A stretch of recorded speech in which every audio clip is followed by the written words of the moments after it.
Halo semuanya, balik lagi bersama saya Kobom dan di sebelah kanan saya ini sudah ada Mas Cendika. Saya dulu Mas mungkin ke subscriberku. Hey Academy. Oke, jadi Mas Cendika ini adalah salah satu orang yang menginspirasi aku untuk dulu kerja di rumah Mas. Jadi dulu aku kepikiran untuk kerja di rumah itu sebenarnya aku lihat-lihat dari Mas Cendika waktu itu. Nah, Mas Cen ini kan desain iya, fotografi iya, videografer iya juga. Kalau Mas Cendika ini suruh mengenalkan ke orang tuh biasanya sebagai apa Mas? Coba Mas Cendika kenalin ke teman-teman YouTube di sini Mas. Kalau dulu aku memang memposisikan diri sebagai fotografer sih di circleku di Facebook. Karena waktu itu aku mikir kalau sampai mereka kenal aku sebagai desainer, mereka pasti akan minta macam-macam ke aku untuk hal desain. Sedangkan aku tahu harga desain di Indonesia itu hancur. Aku mending marketingkan di luar sebagai desainer, Indonesia sebagai fotografer. Oke, jadi ada dua market itu yang emang sengaja dibagi ya? Iya, lebih ke ya tadi itu sih masalah itu. Tapi kalau Mas Chen mengenalkan diri sebagai apa Mas Pos?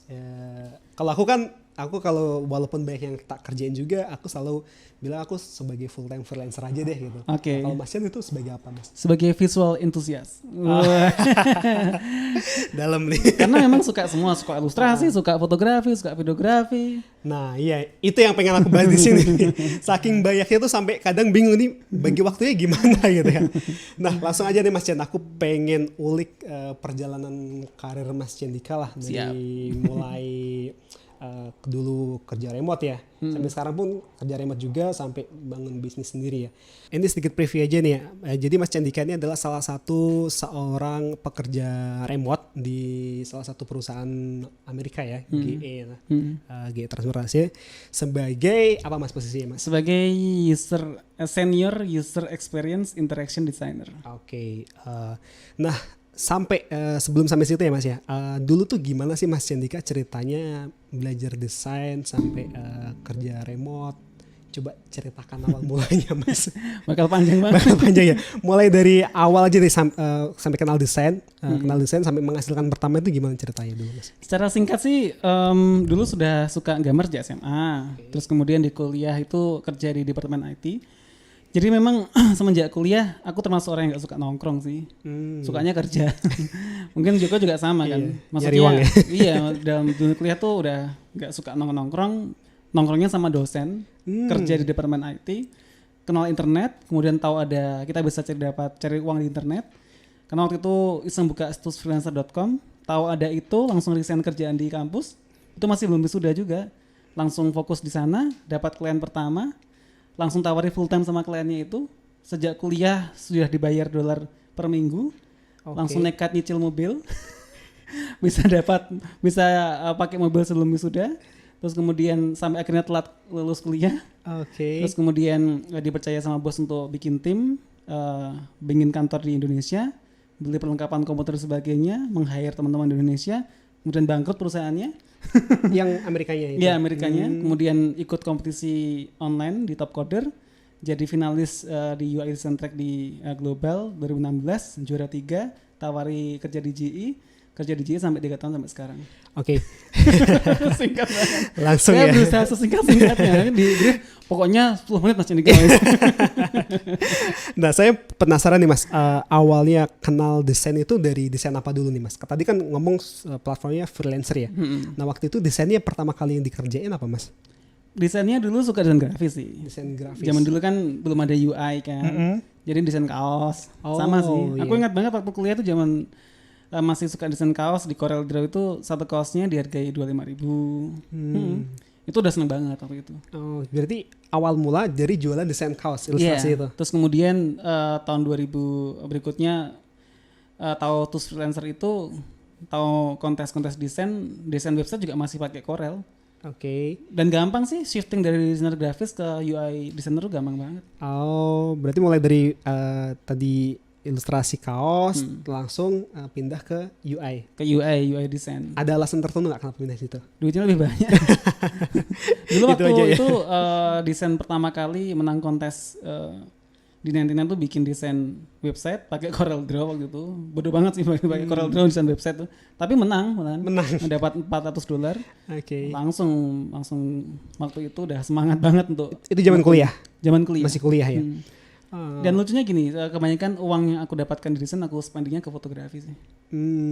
Jadi alasan teman-teman kenapa kok tanya, kok alatmu foto bisa banyak sih? Ya, karena aku desain. Dari situ investnya ke alat fotografi ya. Kok kamu bisa kerja di GE sih? Kok kamu bisa banyak networking itu? Karena aku suka fotografi. Oh berarti dari networking itu, dari fotografi itu membantu networkingnya? Dari fotografi itu di desain juga akhirnya kepake. Jadi ke bidang fotografi ini emang kepake di mana-mana sih. Aku di Top Coder sekarang juga malah setiap tahunnya berangkat ke Amerika untuk dokumentasi acara TCO final itu. Sebelumnya aku finalis, sekarang malah setiap tahunnya dipercaya untuk dokumentasikan acara. Nah, balik dulu Mas ke yang tadi kerja di freelancer.com ya. Waktu itu di hire-nya per bulan di freelancer.com. Iya. Jadi di situs freelancer.com tuh aku bilangnya kayak jodoh sih. Jadi kalau teman-teman banyak yang ngerasa di freelancer itu pada putus asa karena ngerasa nggak kompeten, maksudnya belum siap untuk bertarung dengan para freelancer di sana yang sudah berpengalaman, semua ada pasarnya dan semua ada rezekinya sendiri-sendiri. Aku ngerasa banget waktu itu sudah di titik paling jenuh untuk ngontes lagi, untuk ngebit lagi. Dan pada akhirnya ada satu kontes yang aku nyantol karena waktu itu mungkin kalau aku sebagai freelancer lihat satu kontes yang kliennya nggak ada track record, aku malas nge-play kan. Ini mungkin scam atau apa. Dan kebetulan waktu itu aku sebagai satu-satunya orang yang nge-play di projectnya dia, dan dia juga baru pertama kali bikin project di freelancer. Jadi sama-sama barunya, sama-sama ketemunya, dia pertama kali pengalaman juga meng-hire pekerja remote. Akhirnya satu project selesai, aku langsung tawarin untuk dapat gaji per minggu. Per minggu waktu itu. Sampai akhirnya berani. Ini aku pernah dengar sharingnya Mas Cendika nih. Jadi waktu itu dia dapat gaji bulanan atau semingguan itu, akhirnya nekat cicil mobil. Dalam 4 bulan putus kontrak ya? Iya, jadi waktu itu ceritanya karena waktu kuliah itu kan ya namanya baru pertama kali dapat $, kan lagi seneng-senengnya, masih foya-foya. Foya-foya aku ya foya-foya beli lensa, beli kamera, kayak gitu sih. Dan orang tua lihatnya kayak, aduh kamu bosan banget sih. Coba kamu wujudkan dalam bentuk yang lebih besar. Nyuruhnya nabung sih waktu itu. Tapi aku udah beli mobil aja deh. Jadi ada motivasi juga untuk terus semangat kerja. Tapi kenyataannya dunia internet, apalagi desain, kerjaan online itu memang sangat dinamis banget. Dan waktu itu karena memang kerjaku itu di perusahaan yang startup yang masih baru, dia bangkrut, aku pun kelabakan waktu itu. Waktu pas bangkrut gitu ya? Iya, dan akhirnya ya mau gak mau harus tetap semangat sih. Akhirnya ya nyerah juga. Nah Mas Chen, banyak orang di luar sana, termasuk aku sih, ngelihat Mas Chen nih hidupnya enak banget nih. Amin. Lancar-lancar aja nih. Tapi Mas Chen pernah ngerasa gak di titik tertentu ada di titik terendahnya gitu Mas? Pernah gak ada di titik terendahnya gitu? Ya bisa dikatakan terendahnya waktu dulu kerja sama teman-teman bareng-bareng, dan kita di kondisi dimana jadi aku kerja di perusahaan yang berbeda dan sempat bangkrut semua juga. Dan waktu bangkrut itu impactnya nggak cuma ke aku, tapi ke teman-teman juga yang aku rekomendasikan bekerja bareng. Kita gaji nggak turun sampai 4-3 bulan gitu. Ya itu memang berat sih waktu itu. Beratnya bukan karena aku harus menghandle aku sendiri, tapi juga untuk teman-teman juga. Oh iya. Nah tapi selama ini Mas ya, kalau kita lihat dari luar, kadang orang tuh kan ngelihatnya lancar-lancar. Ada nggak Mas Chen ngerasa di titik apa atau faktor apa yang mempengaruhi ibaratnya apa ya, kesuksesan Mas Chen sampai sekarang inilah gitu? Kalau boleh jujur ya, dan memang rahasia banyak orang sih. Menikah itu pembuka rezeki juga. Menikah ya. Jadi bagi jomblo-jomblo ya di luar sana, menikah lah. Tips kaya lah menikah. Iya memang. Insya Allah menikah tuh buka rezeki, dan aku ngerasain banget waktu itu. Aku keterima kerja di GE itu juga setelah nikah. Sebelumnya kerjanya serabutan ya, bukan serabutan sih, kerja remote online sebagai freelancer yang memang nggak mesti dapat uang juga, tergantung menang kontes apa enggak. Itu ngerasain banget tiap hari adalah perjuangan. Tapi ya alhamdulillah sekarang sudah ada yang dijagain, ada sapi perahnya udah. Sapi perah ya. Oke, terus dari sekian banyak hal yang pernah kamu lalui ya Mas ya, kamu coba gitu kan, ada nggak pernah satu hal yang kamu sesali gitu, atau apa gitu, apa satu hal yang kamu nggak pernah lakuin tapi kamu sesali sampai sekarang gitu, pengen lakuin zaman dulu gitu? Punya banyak teman sih, iya. Sebenarnya pada akhirnya kayak aku kerja sekarang itu kerja ya buat apa ya, buat cari duit jelas ya. Tapi bagaimanapun juga kebahagiaan tuh nggak hanya masalah uang sih. Kita bisa berbagi, kita bisa sharing. Kayak Mas Yoko ini bisa bikin channel YouTube dengan subscriber yang banyak banget. Itu pasti kamu ngerasain rasa bahagia juga kan, bisa sharing ke orang sebanyak itu. Aku harapannya juga sejak dulu sudah berorientasi untuk ya berbagi lebih awal sih, untuk memperluas network. Ya nggak cuma kerja mulu, tapi juga meluangkan waktu untuk ya kumpul sama teman-teman, sharing-sharing. Itu waktu yang menurut kita sewaktu kita kerja sebagai freelancer, waktu yang buang, waktu yang sia-sia. Tapi nanti kemudian hari kamu akan menyesali kamu gak ngelakuin banyak hal untuk itu. Oke. Dalam banget sih. Di luar dugaan sih jawabannya. Tak kira ada sesuatu yang apa itu, tapi waktu itu tadi ya, berkumpul gitu ya. Waktu. Karena kadang kita sibuk sendiri ya. Iya, jadi ini pengalaman juga sih. Jadi aku kerja di GE ini, aku udah kesempatan juga untuk ke Amerika selama 9 bulan kemarin. Aku jadi tahu tentang etos kerja orang sana, dan bosku, manajer yang dia istilahnya sudah levelnya di perusahaan sudah top itu, pada akhirnya dia nggak ingin untuk karirnya lebih naik lagi karena itu mengharuskan dia untuk pindah negara bagian gitu kan di Amerika.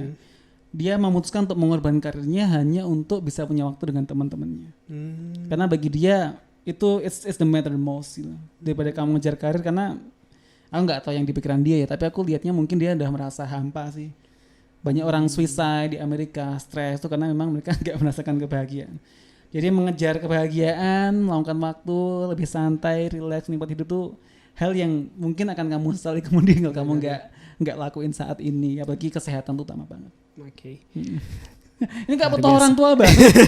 Aku ngerasa udah tua banget sekarang ngomong kayak gini nih. Oke. Nah Mas,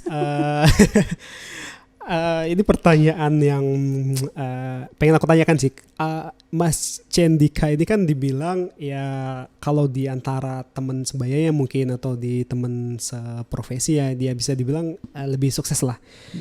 Nah, hal apa yang menjadi motivasi kamu untuk terus bekerja dan berkarya lah gitu? Motivasi. Iya, aku suka. Kamu juga menginspirasi aku juga sih. Kamu suka ngelakuin satu hal yang bisa bermanfaat untuk orang lain gitu kan. Ya kuncinya itu sih sebenarnya. Jadi aku suka berinisiatif yang jelas. Jadi aku dari tarik satu benang merah. Hal apa yang kira-kira membuat aku jadi akhirnya dapat kayak kerjaan di GE, waktu kuliah dulu akhirnya dapat pekerjaan full time. Karena aku suka berinisiatif sih. Berinisiatif yang positif, yang itu akhirnya bisa memberikan manfaat dan dampaknya langsung aku rasakan. Paling simpel contohnya kayak aku waktu diterima di GE kemarin. Aku waktu sebagai kompetitor di Top Coder waktu itu, di saat teman-teman lainnya santai-santai ngobrol kayak kongko-kongko, aku sempatkan diri untuk bikin video walaupun nggak disuruh. Sampai waktu itu pihak Top Codernya bilang ke aku, you're not supposed to do this, just enjoy your competition. So aku bilangnya no, I want to do this, I love to do this. Dan akhirnya dia lihatnya kayak, ya orang ini inisiatifnya banyak. Dan sekarang pun aku waktu kerja di kantor, jadi sempat lesu kan di Amerika itu industri. Sampai akhirnya ada pemotongan karyawan besar-besaran waktu itu. Aku ingat banget waktu itu di kantor pemotongan sampai 4 orang setiap departemen. Aku harus kehilangan temanku untuk di resign, mereka untuk di fire dari pekerjaannya, di layover. Dan aku termasuk yang selamat ya. Karena memang di kantor nih aku sebagai seorang yang irreplaceable, yang gak tergantikan, karena aku suka ngasih banyak inisiatif. Di kantor pun aku ngasih inisiatif baru untuk bikin video. Ketika disuruh bikin mock up dan sebagainya, aku inisiatif untuk ngasih sesuatu yang berbeda. Jadi inisiatif untuk ngasih sesuatu yang lebih ini yang membuat kita jadi irreplaceable dan lebih punya value sih di lingkungan kita. Yeah.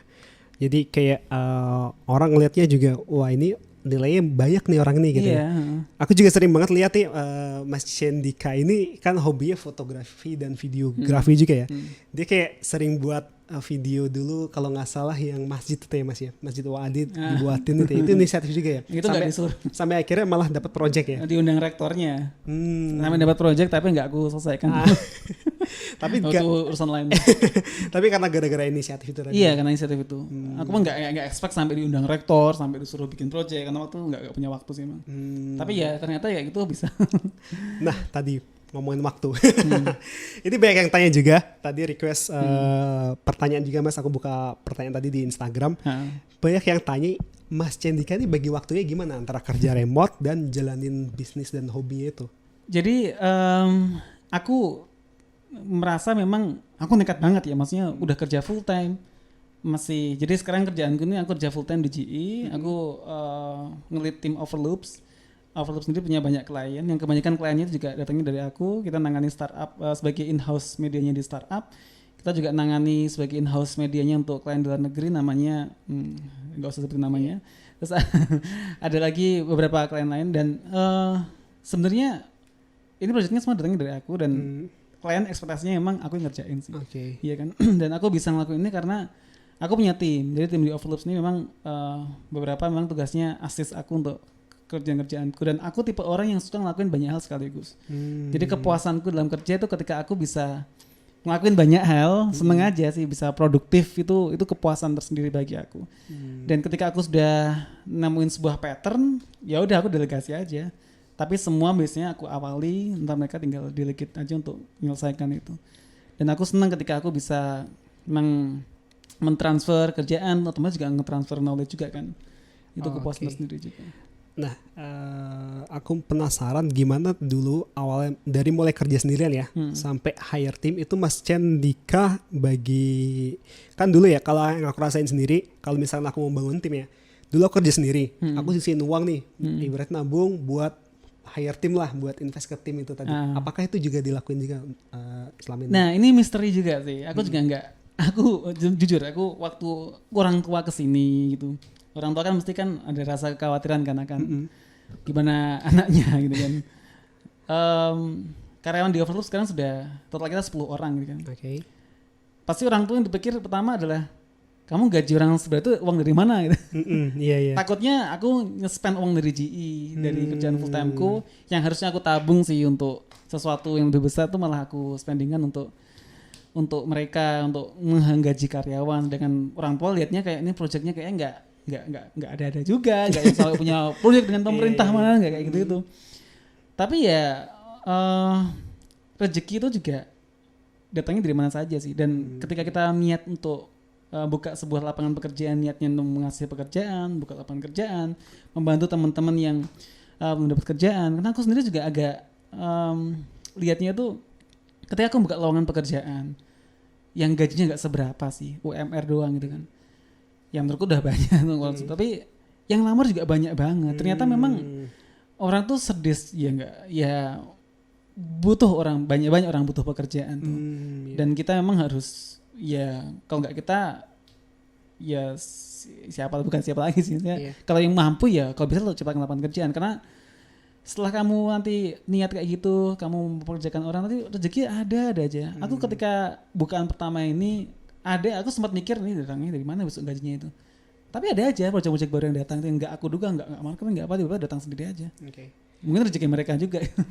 Nah menarik nih ngomongin rezeki itu aku percaya ada ya faktor X Mas aku percaya tipe orang yang misalkan ya sama pernah nggak ngerasa sama-sama ngedesain tapi yang desainer ini kok jauh lebih lebih perkembangannya lebih pesat yang desainer B walaupun skillnya jauh lebih jago tapi kok gitu-gitu aja gitu kan. Aku percaya itu adalah faktor X, ada faktor X.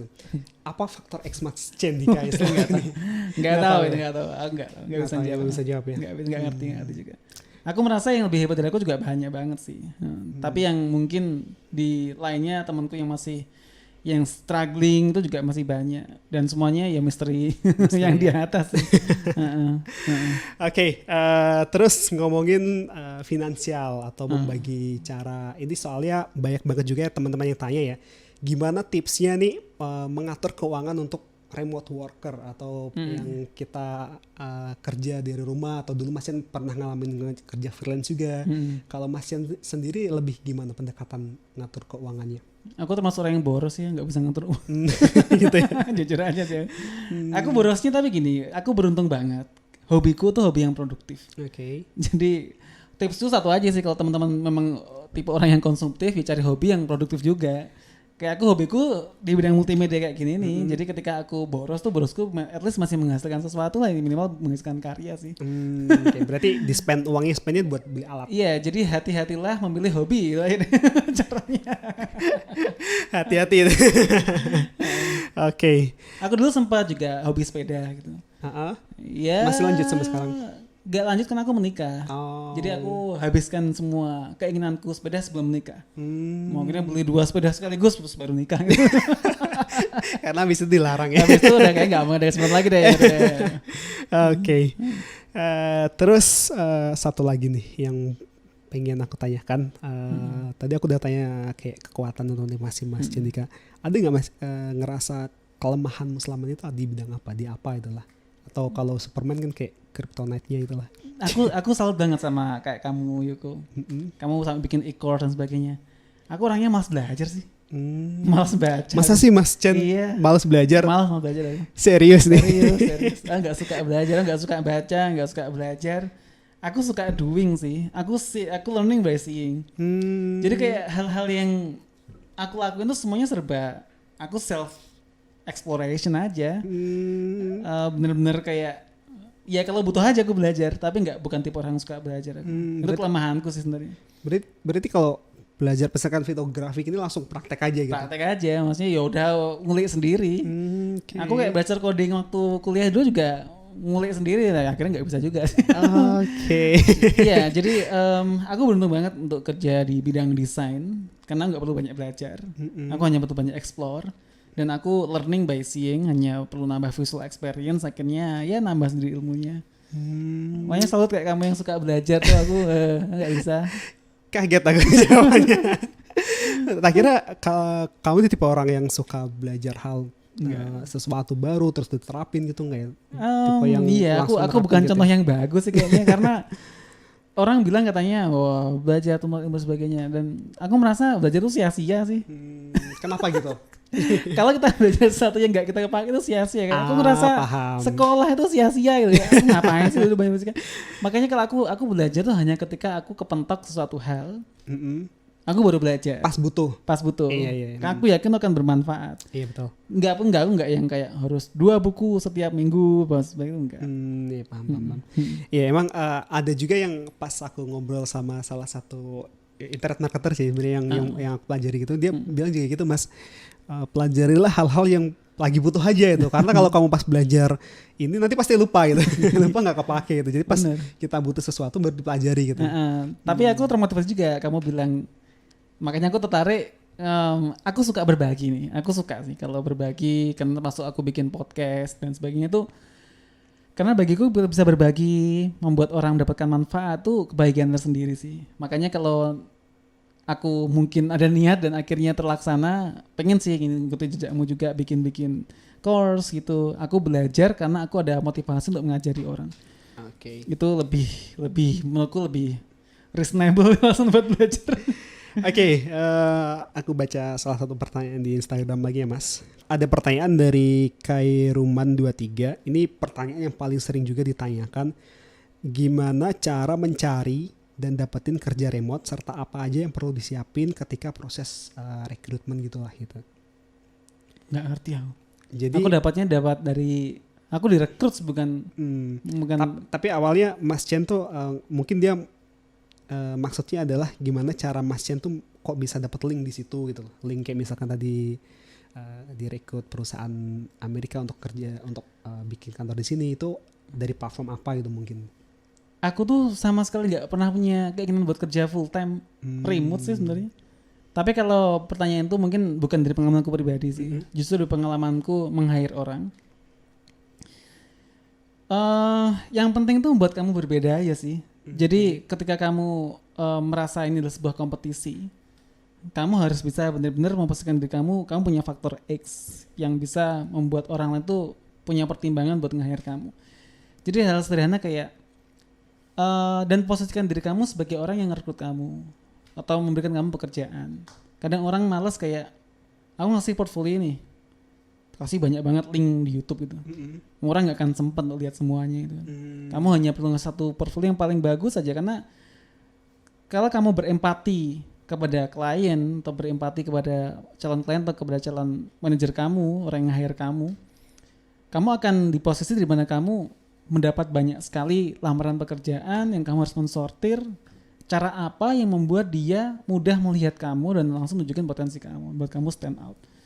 Berempati itu sih yang penting. Kalau aku lihat ngulik sedikit tips dari Mas Aryo yang kemarin aku wawancarai juga, harus menyesuaikan dengan apa yang mereka cari. Kalau kamu seorang desainer, kamu ngelamar di perusahaan kayak kamu ngelamar di High Academy, kamu harus ngasih portfolio yang relevan dengan perusahaan yang kamu rekrut, yang kamu apply posisinya. Tema-tema ungu yang disukai di High Academy, kamu bikin portfolio ya kamu sesuaikan dengan tema-tema ungu, sehingga pihak recruiternya langsung melihat ini cocok nih sama kita. Gitu, berempati. Oke. Iya, itu aku pernah baca juga dari Bob Sadino juga pernah bilang kayak gitu katanya. Selama ini ditanya apa sih tipsnya produk dia bisa nembus pasar luar gitu kan. Dia cuma jawab apa yang mereka minta saya sediakan gitu. Jadi itu juga ya. Enak ya, maksudnya kalau orang banyak baca tuh kelihatan ya. Bob Sadino pernah bilang ya, aku gak bisa punya referensi apa-apa. Tapi itu emang beneran Mas, kayak sebenarnya sederhana ya, apa yang pasar minta ya kita sediain aja gitu. Iya betul. Dan kalau bisa dikasih lebih dan unik gitu kan. Iya, that's it. Itu yang buat kita irreplaceable dan unik. Oke, ini tadi udah berapa menit Mas? Lanjut kita cuma beberapa menit tapi kayak lebih. Tapi emang obrolannya aku seneng banget sih kalau ngobrol kayak gini tuh kayak dapat wawasan baru Mas. Jadi aku selalu tanya Mas kalau ketika ketemu orang baru, itu selalu pertanyaanku yang pertama itu adalah pernah nggak ngalamin titik terendahnya gitu kan. Terus sama ada itu tadi faktor X-nya tadi. Pasti tiap orang kadang tuh lupa itu menanyakan itu, dia nanya cuma teknis aja gimana caranya dan gitu. Padahal faktor itu tadi ada yang membedakan setiap individu loh kadang. Oke. Yang inspiring di sana ya. Betul, ya. Ya semoga jawaban tadi inspiring. Padahal nggak tahu. Seenggaknya membuka wawasan. Iya. Oke, itu tadi sharing Mas Cendika ya. Kalau aku bilang Mas Cendika ini adalah contoh orang kerja di desa gaji Amerika. Aku nggak tahu dapat kata-kata itu lupa dari siapa ya, di internet aku baru baca itu kan. Iya. Kerja di desa gaji Amerika. Dan ini benar-benar contoh realnya. Padahal Amerikanya juga Amerika desa gitu. Amerika kalau desa banget loh. Oh iya toh. Iya, aku pernah di daerah yang desa tuh ya katro gitu orangnya, desa-desa gitu. Cuman kotor ya. Cuman kotornya sana beda nggak sih sama sini? Sama sih. Sama ya? Kalau daerah kumuhnya ya kotor, ya sampah ya kotor. Oke. Semoga nanti teman-teman bisa langsung berkunjung ke sana lah. Amin. Langsung traveling ke Amerikanya langsung. Oke deh, itu dulu Mas Yandika. Makasih banget sharing-sharingnya. Makasih banget juga udah diizinkan main ke sini. Ini pinjem studio Mas Yandika nih buat rekaman. Dan semoga ilmu atau wawasan di sharing Mas Yandika ini bermanfaat buat teman-teman semuanya. Kalau ada yang mau tanya tentang Mas Yandika, itu bisa hubungi ke Instagramnya di @cendika CENDHIKA. Oke, punya channel YouTube juga Mas? Punya. Ntar klik aja. Nanti ditulis di bawah deskripsi ini ya. Atau ada lagi selain itu blog? Blog udah nggak pernah aktif. Nggak pernah aktif ya. Facebook? Kalau mungkin masalah foto video di Overloops. Overloops ya. Oke. Berarti kalau yang kontak personal di Cendika. Cendika ya, follow tuh, wajib tuh. Keren-keren kontennya. Amin. Jadi aku dapat inspirasi semua tuh awalnya dari sini teman-teman. Kalau teman-teman sering lihat aku sharing tentang kerja dari rumah, itu inspirasinya dari sini nih. Ini kakak tingkat aku di kampus dulu.